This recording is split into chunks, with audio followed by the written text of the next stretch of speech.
Vamos assim, fechando os nossos olhos, nos ligando à equipe de André Luiz, que já está aqui junto conosco, a equipe de Emmanuel, os nossos anjos da guarda, agradecendo, Senhor, por todas as bênçãos que nós recebemos, pelo teu amor, pela tua luz, pela tua paz. Mestre amado Jesus, nesse instante, envolve a Dona Odete em muita luz e muita paz, que as suas palavras possam se fazer as dela, na nossa prece inicial. Obrigado, Senhor. Vamos assim, entrando nessa sintonia de amor, de luz e de paz, fazendo essa ligação amorosa com essa equipe espiritual que nos envolve, que nos assessora, nos intui, nos chama para os nossos melhores sentimentos. Que esses sentimentos de amor, de companheirismo, de compartilhamento, envolva todos nós. Entremos nesta sintonia com esses nossos mentores e que esta vibração ela possa envolver todas as nossas casas, aqueles que estão conjunto conosco, possa envolver os nossos vizinhos, os nossos amigos próximos e distantes. Que essa luz que nos envolve possa chegar a todos os nossos companheiros, envolvendo as nossas casas e as casas deles. Que nós possamos tirar o melhor proveito das lições de hoje. Que possamos ser esclarecidos, orientados, para que isso nos faça melhores. Senhor Deus, nós agradecemos por esses momentos e pedimos a sua luz, o seu envolvimento de amor, para que ele chegue até nós. Graças a Deus, que assim seja. Graças a Deus. E a gente, começando agora o capítulo 29, interessante, a gente já está aí na reta final do livro, né? Já está na hora de começar a pensar qual que é o próximo. E nesse capítulo é interessante, passou um dia do momento da concepção para a volta do Júlio à Terra, ao plano material, né? E a gente vai ver o tanto de coisa que já aconteceu em 24 horas. Muitas vezes a gente vê muitas coisas sendo ditas em relação a a preparação do processo reencarnatório antes da concepção, ou até no momento da concepção, mas é interessante que nesse capítulo, ele é muito complementar ao capítulo da história de Sigismundo, do Missionários da Luz. Então é interessante estudar os dois, para ver o antes, o durante e o depois do processo. Um processo que aparentemente é explicado pelo Clarencio de uma forma simples, mas que é altamente complexo. Eu tive que ler esse capítulo várias vezes para conseguir abstrair todas as informações. E o meu livro está quase que todo riscado. Primeiro a gente vê a união perispiritual entre o Júlio e a Zulmira. Que coisa bacana, né? Então a gente lembrando que já na noite anterior em que ela abre os braços e recebe ele no colo, e que a partir desse momento, essa integração dele com ela já se inicia. E que o corpo perispiritual dela o corpo material também funciona como um filtro, como se estivesse sugando o filho para dentro. Olha só que coisa, né? Da gente perceber que o que tinha começado em pouco tempo, de repente consegue, através dessa união magnética que ele fala de novo, muito de eletromagnetismo, a gente tem que perceber as leis divinas como elas são amplas, sejam leis matemáticas como de órbita da Terra, quanto às leis da química, como o que ele explica aí com um elemento semelhante ao hidrogênio, quanto às leis da física, em relação ao que ele está falando dessa absorção. A gente normalmente olha para Deus, pensando em Deus Pai, olhando a natureza, e esquece de toda a ciência quântica que existe atrás disso. Da plenitude do conhecimento de Deus, de como ele vai muito além. Não é que ele é um mestre em engenharia bioquímica, não. Ele é um mestre em absolutamente tudo. E ele possui aí os seus soldados, a sua equipe, que gerencia cada uma dessas partes. E nesse momento da absorção, é um momento automático, como uma lei da gravidade. Está acontecendo normalmente, não, sem precisar de uma atenção plena, uma supervisão proativa de algum espírito superior, como Clarence fala. Claro, nesse caso a gente está falando numa reencarnação onde existe o amor, onde existe a vontade, a intenção de fazer as coisas certas por todos os lados. Existe uma supervisão espiritual com a prece, mas não é nada que precisa ser detalhadamente customizado. Não, é automatizado. É importante a gente perceber isso, que em tudo na Terra existe um processo, existe um tempo, que Deus já pensou antes da gente. Que muitas vezes a gente fica ansioso de como é que vai ser tal coisa, mas a gente se esquece que a inteligência de Deus é infinitamente maior do que a nossa. Então a gente não precisa se preocupar, não precisa quebrar a cabeça, porque muitas vezes na nossa pequenez intelectual a gente consegue enxergar uma resposta, mas para Deus existe 5.000. Uns tempos atrás eu estava assistindo uma palestra de uma doutora em matemática, uma professora de Stanford que eu conheci há uns anos atrás.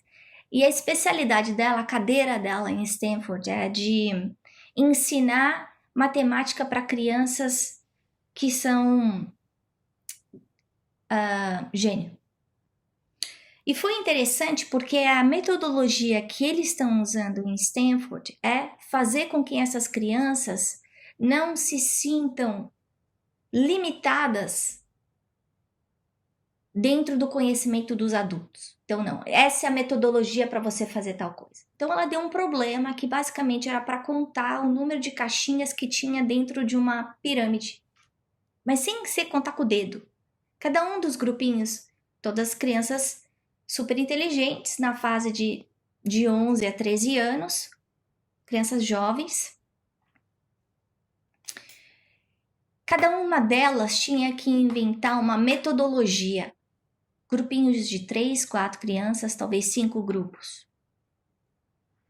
Ela, como doutora em matemática, tinha seus preconceitos ou ideias próprias de como fazer esse cálculo de uma forma automatizada, sem ter que contar os quadradinhos. E para surpresa dela, como pesquisadora, que a ideia dela é fazer pesquisa, qual é a melhor forma de ensinar essas crianças que são superdotadas a aprender, cada um dos grupos inventou uma metodologia diferente. E cada um dos grupos teve uma metodologia diferente da dela. Então, muitas vezes a gente fica preso pela limitação do nosso próprio conhecimento. E essa nossa limitação funciona como aquele teto que impede a gente de ter fé, de acreditar, de se entregar, de entender que é possível. Somos nós mesmos colocando os fatores limitantes para a nossa felicidade, para o percurso que a gente tem que seguir. Então, esse relacionamento não tá bom, nunca vai dar certo. Não! Lembra da professora de matemática de Stanford? Não existe só uma fórmula. Ou não, eu tô doente, eu nunca vou ficar curada. Não! Para Deus sempre existe um jeito. Não precisa ser o nosso para dar certo. O importante não é o processo, e sim o fim. Desde que esse fim seja atingido. Tá bom. Como a gente viu aí no caso da Odila, que algumas semanas antes desse dia, estava aí de uma forma intensa, obsediando a mãe do menino que foi filho dela. E agora funciona aí, dentro desse programa de reencarnação, como que liderando, ligando essa casa até Clarencio no nosso lar, passando recado, pedindo ajuda, funcionando como uma ponte que liga a terra com o céu. Olha só que coisa linda. Quem é que podia dizer isso? Que essa mulher conseguiu se desligar desse apego ao filho, ao marido, à posse, à raiva, entendendo aí que a gente não sabe direito como, mas existiu um despertamento que aconteceu só em uma semana, em que ela passa a adotar essa família como uma mãe, como uma irmã. Se isso é possível nessa história, isso é possível para a gente também, porque é possível para Deus. Já pensou se Deus falasse, não, onde existe esse ódio aí, já azedou, não vai ter jeito mais? Não, ou vai ter jeito, mas só na outra encarnação? Não, ele resolveu na hora. Então, se a gente confiar, se a gente pedir, se a gente quiser de verdade, as coisas podem mudar.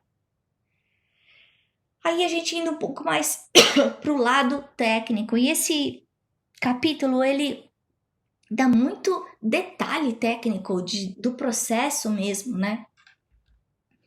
Que normalmente não acontece tanto nesses livros. Tem alguns outros, Evolução entre Dois Mundos e Mecanismos da Mediunidade, em que André Luiz fala detalhadamente muitas coisas técnicas, científicas, difíceis. São livros para ser estudados, mas esse a gente vê que ele dá detalhes profundos aí. Primeiro ele fala da transformação do corpo físico e do corpo espiritual da Zulmira.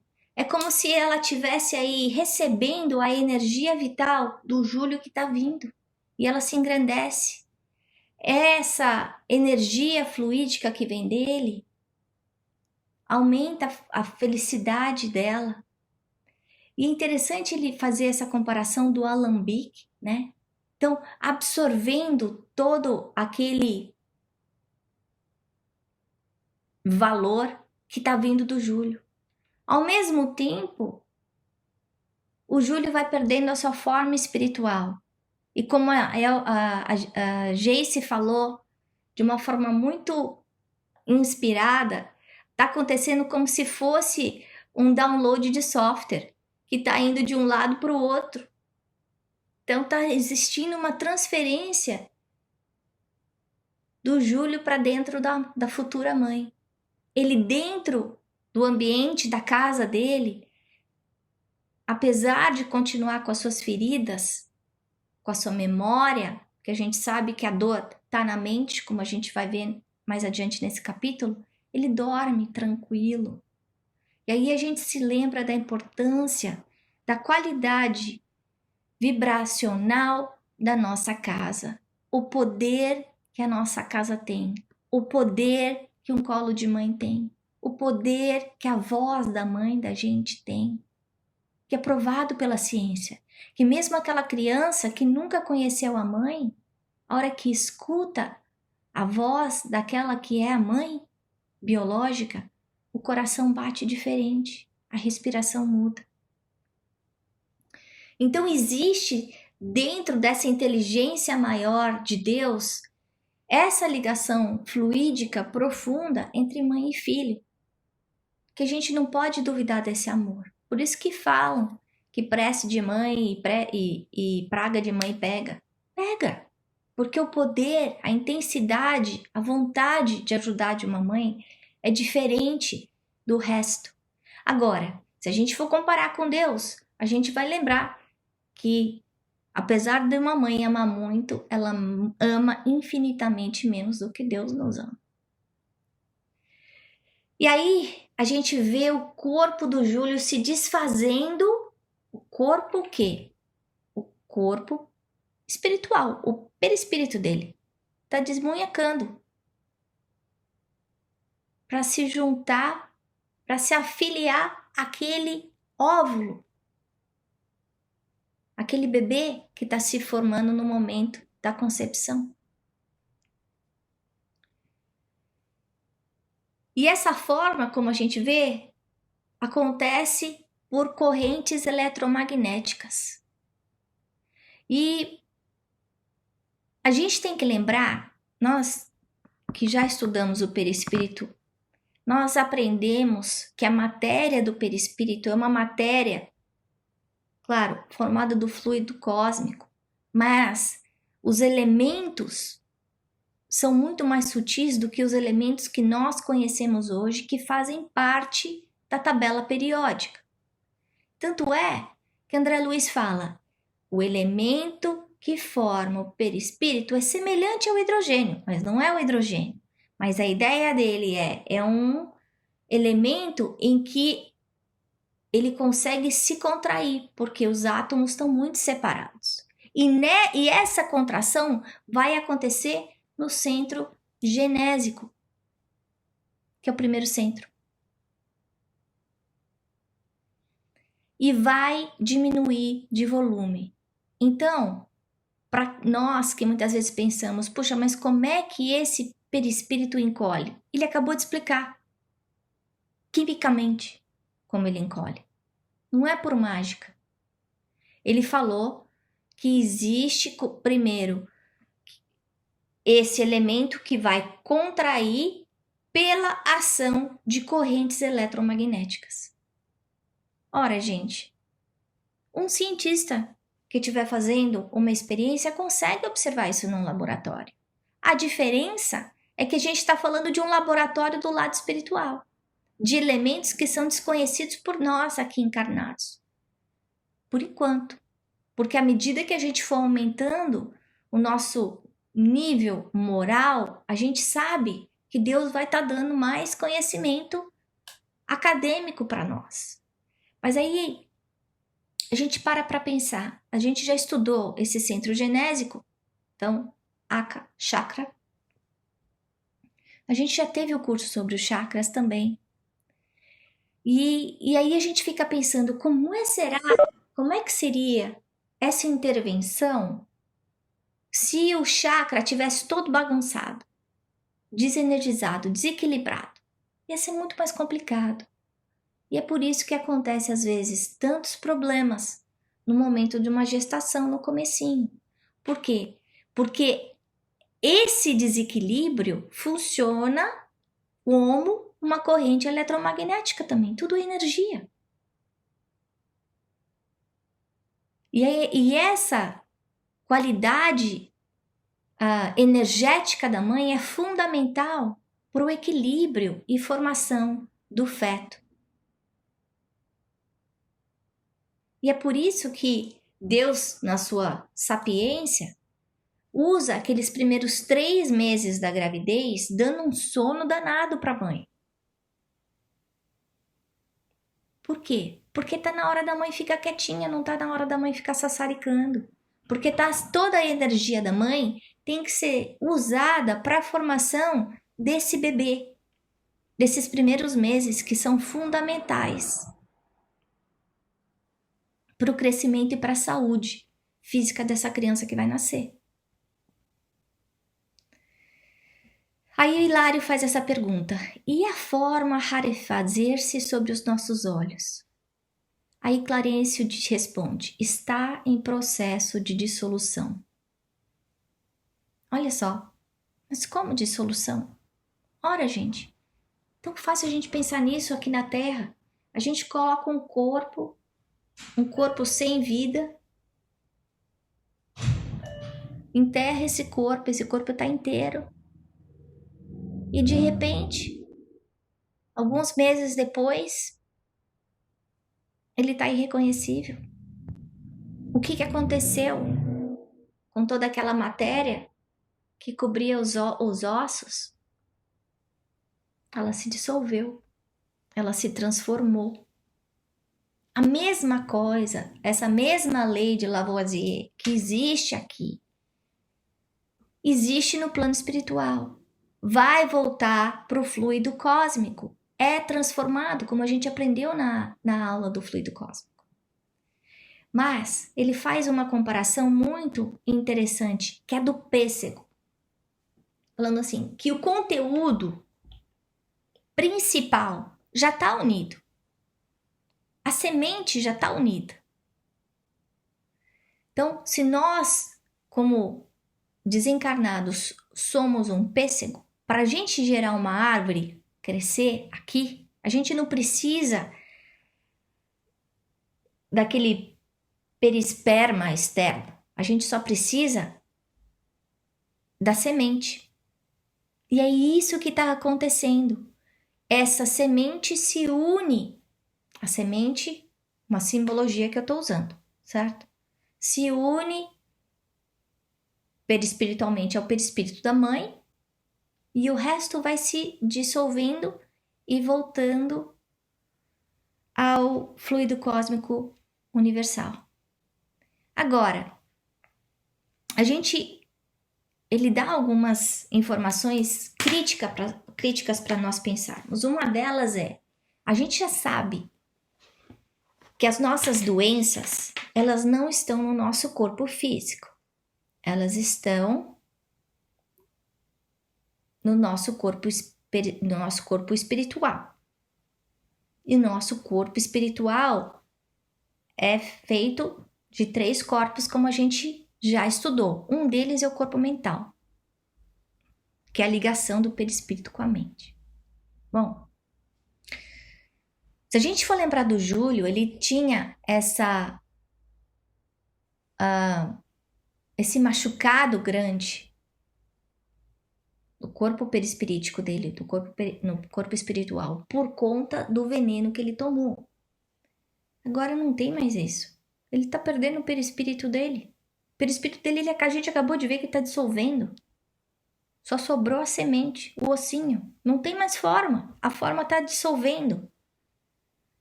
E aí? Aí ele fala uma coisa importante pra gente. É verdade. Se a mente dele tivesse sã, ele não teria mais a doença. Mas a mente dele ainda está doente. Por quê? Por causa da culpa. Olha só que coisa, gente. Porque se nós quisermos nos curar, a gente tem que primeiro curar a nossa mente. No momento da nossa encarnação, a gente já podia ter limpado tudinho. Ser a semente mais perfeita, nota 10, com estrelinha e tudo. Além disso, ele fala, e a hereditariedade? Porque a gente não está quebrando nenhuma lei de Deus. E é interessante a resposta dele. Sim, não vai fugir da hereditariedade. Mas a mente dele vai plasmar aquilo que ele precisa resgatar. Então, esse corpo, essa dor que ele está passando, que ele vai passar, é necessária para o aprendizado dele, que é aquele filtro de carvão que a gente já leu em capítulos anteriores.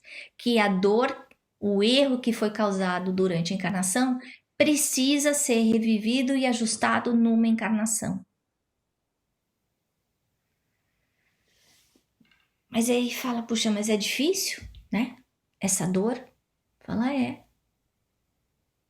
Mas é através dessa dor que a gente vai aprender.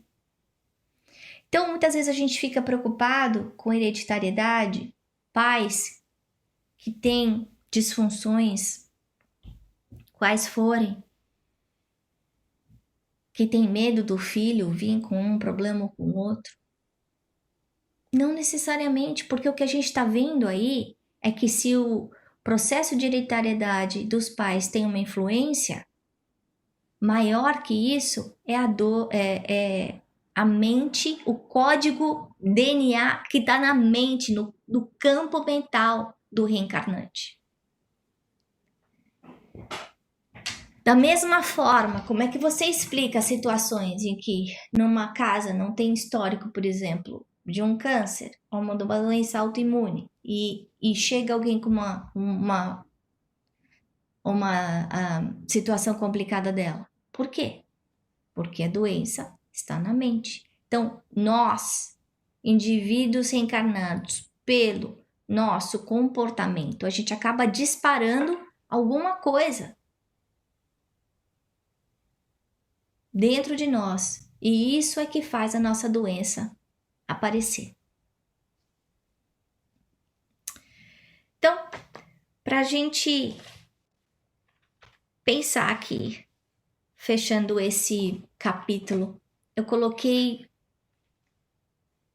3 considerações. Uma é que a hereditariedade não vem dos pais.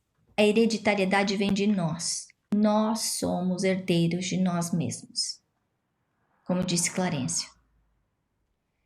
A outra coisa é que na nossa mente a gente comanda. A gente comanda a nossa felicidade, a nossa infelicidade, a nossa saúde e a nossa doença. É a nossa escolha. E essa escolha a gente faz quando? Todos os dias. Cada vez que a gente pensa 60 mil vezes por dia. Então são 60 mil vezes que eu estou fazendo uma escolha. Então eu pergunto para vocês, qual é a escolha que vocês estão fazendo? Porque essa escolha é acumulativa. E ela acumula não só durante 24 horas, mas 365 dias, vezes seu número de anos. E esse acúmulo vai gerar alguma coisa. E a terceira, eu coloquei doenças. E as doenças, nesse caso, a gente está falando de doença física. Mas a gente pode pensar em doença moral. Qualquer doença. Que ela causa dor.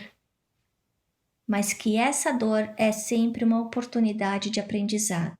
Então a gente pode focar na dor, no momento. Aquilo que a gente não tem. Aquilo que não é como nós gostaríamos que fosse. Ou a gente pode olhar para essa dor e perguntar para quê? O que é que eu tenho que reavaliar? Por que essa dor está batendo na minha porta? O que eu tenho que aprender? E essa pergunta é muito difícil. Porque a primeira reação da gente quando está com dor é: eu não quero ter dor. Mas não adianta. Enquanto a gente não aprender que nós mesmos é que nos amarramos a essa dor, a gente não vai conseguir se libertar. Somos nós que precisamos tirar aí as correntes que nós mesmos colocamos em nós no passado. Bom, era isso que eu tinha para comentar com vocês. Já passou meia hora, foi tão rapidinho. E agora eu vou abrir para as perguntas.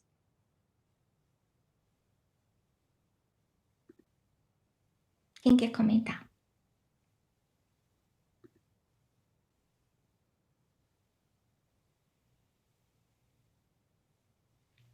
Nossa, todo mundo quieto? Eu queria falar que esse capítulo era o que eu estava esperando semana passada, né? De ver a parte da logística, como funciona. Eu sou muito curiosa, eu sou muito André Luiz, então eu acho que valeu muito a pena para mim eu entender como é que funciona todo o processo, né? Foi bem interessante. Mas acima de tudo, muito amor envolvido. Muito amor envolvido. Porque se não tivesse amor, nada disso funcionaria. Uhum. E esse amor vem mesmo sem a gente saber, né? Talvez mesmo sem a gente merecer. E aí aquela historinha, né, que a gente planta lá a semente do pêssego e vai dar o pessegueiro. O pêssego só tem uma semente. Mas quantos pêssegos vão nascer dessa árvore? Cada vez que a gente faz uma coisa boa, é como se a gente lançasse uma semente que vai nascer uma árvore. E essa árvore vai frutificar. Tem um ditado conhecido que fala quem dá mel pro meu filho adoça minha boca, não é? E isso é verdade, porque se vocês fizerem bem para mim, vocês estão adoçando a boca da minha mãe, da minha avó, do meu marido, do meu filho, e de repente fizeram bem para uma pessoa, mas tem 5 que estão gratas. E aí é nessa hora, na hora do nosso sofrimento, do vamos ver, isso faz uma diferença danada. Porque aí vão ter 5 pessoas assim, falando assim, não, eu vou ajudar, vou ajudar, vou ajudar. Né? Que é o que está acontecendo aqui.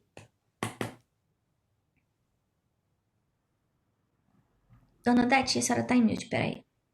Fala, Dona Odete. Por isso que a gente tem que angariar amigos, não é? Uhum. Fazer o bem para angariar simpatia.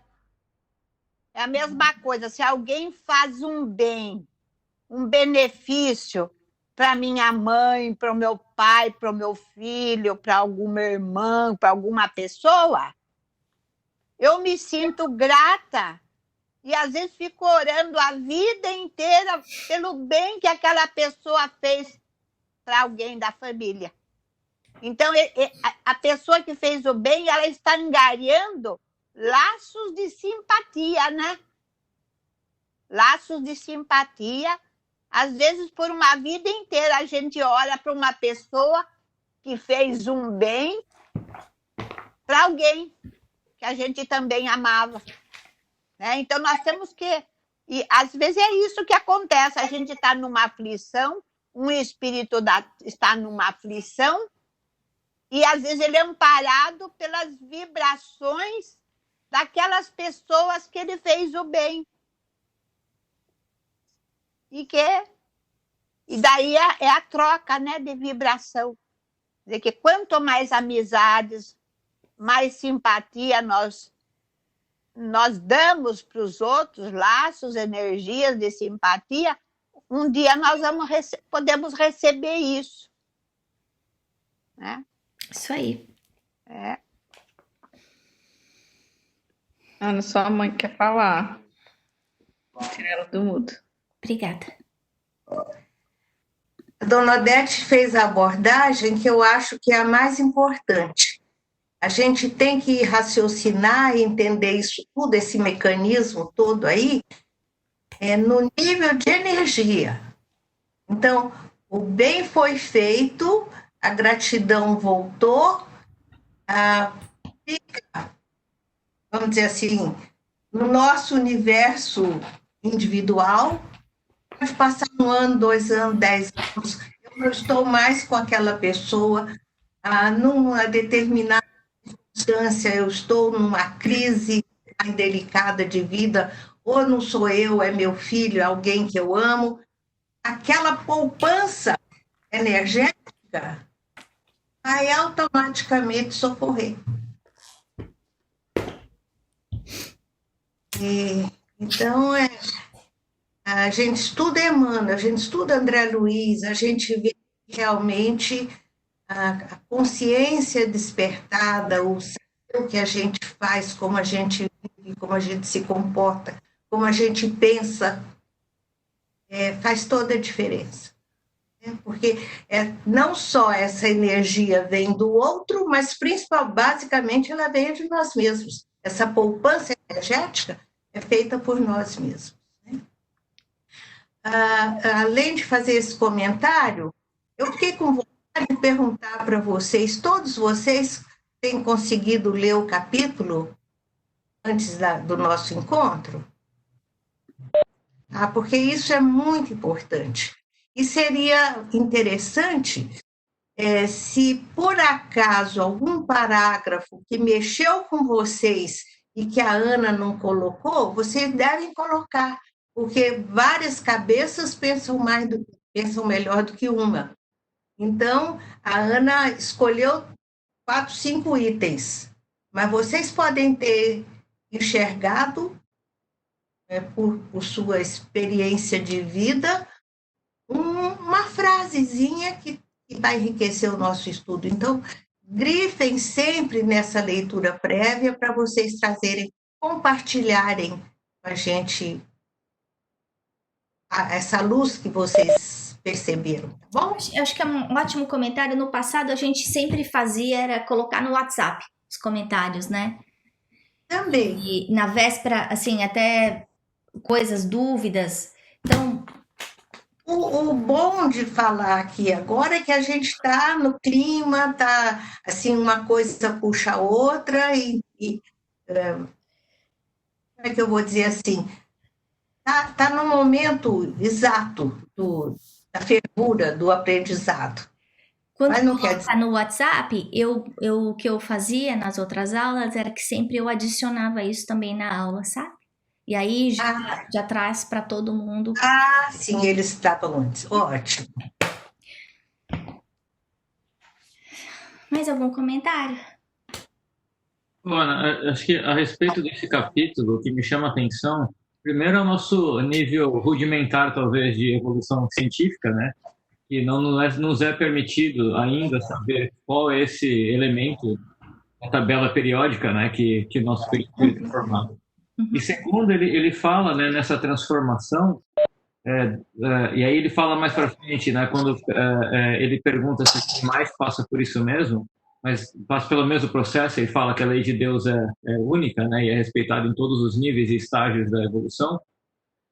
Mas eu acho muito interessante a forma, né, que ele fala que o espírito, a energia que sai, né, a matéria que sai desse processo de encolhimento, volta para o universo, assim como a matéria física do corpo, quando nós morremos, também volta do universo, e, obviamente em transformações diferentes, porque a matéria densa, né, volta de uma forma e a matéria perispirítica volta de outra, mas é tudo o mesmo processo, né? É muito interessante, aquele velho ditado que minha avó já dizia, né, do pó viemos ao pó voltaremos, em forma diferente, né? Espírito de um jeito, e ele aborda isso, e a matéria de outro, mas é muito interessante ver esse ciclo que não se perde, né, nada, né? Tudo se transforma, né?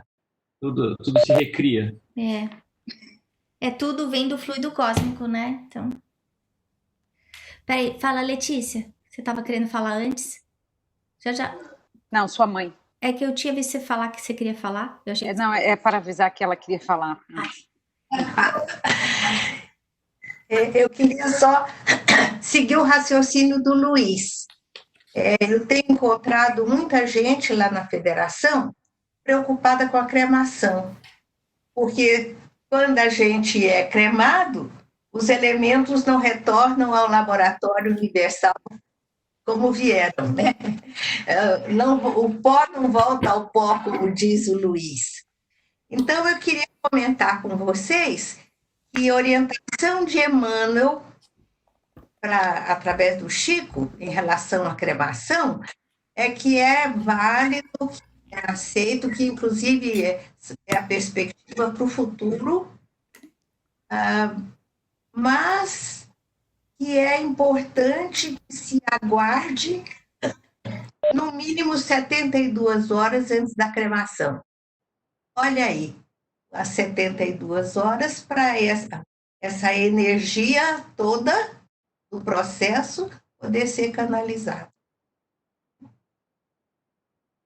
Agora, com o Covid, está sendo interessante, né? Porque alguns países e alguns locais com muitos casos estão com recomendação de cremar imediatamente os palestinos. Risco de contaminação, né? Mas numa emergência dessas, equipes espirituais estão a postos, né? tempo de crise, o procedimento é acelerado. Eu imagino. Com certeza. Tem que lembrar que, como o Divaldo dividiu lá naquela palestra dele, que quando foi avisado do Covid, a gente está em clima de guerra, né? Terceira Guerra Mundial. Fala, Letícia! Quero ouvir sua voz. Gostei, assim, para mim eu acho até meio chato a parte, como a gente é diferente, né?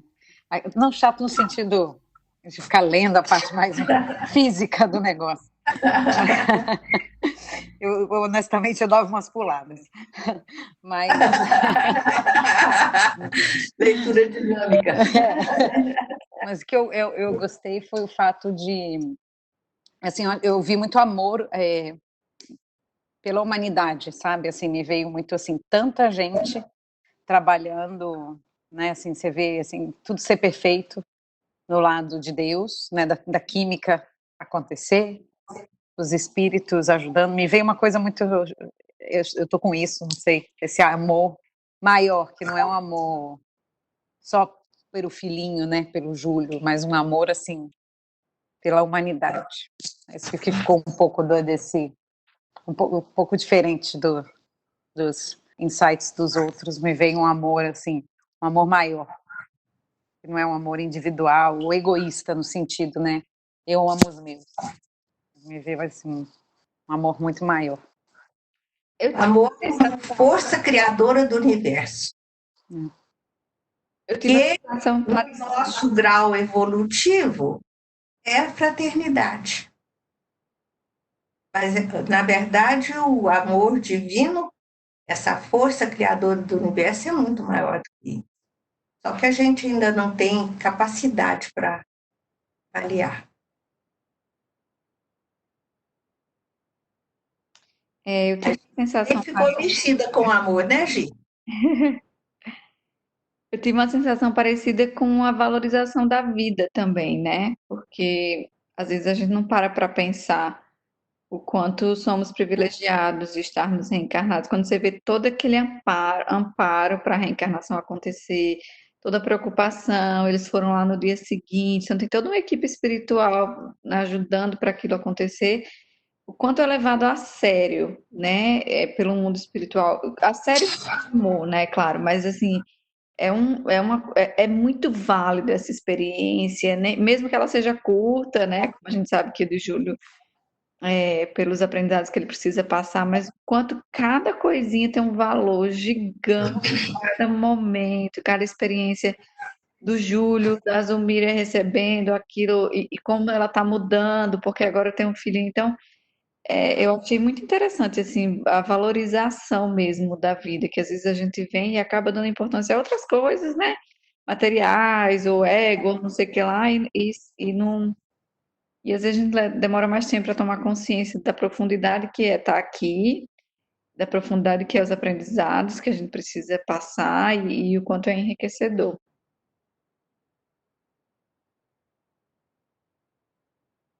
E eu tenho uma parte que eu grifei do livro que eu achei interessante, que me trouxe dois sentimentos, um de ignorância e o outro, assim, de gratidão, porque quando fala que diante de um caso comum de reencarnação, auxiliado apenas pelas nossas preces.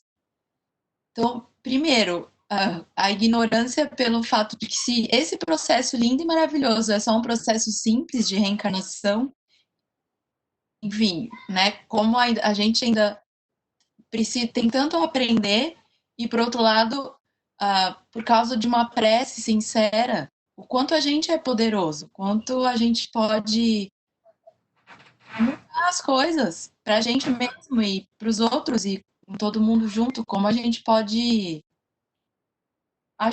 se ajudar e ajudar os outros. Eu achei assim, eu me senti ignorante e abençoada ao mesmo tempo.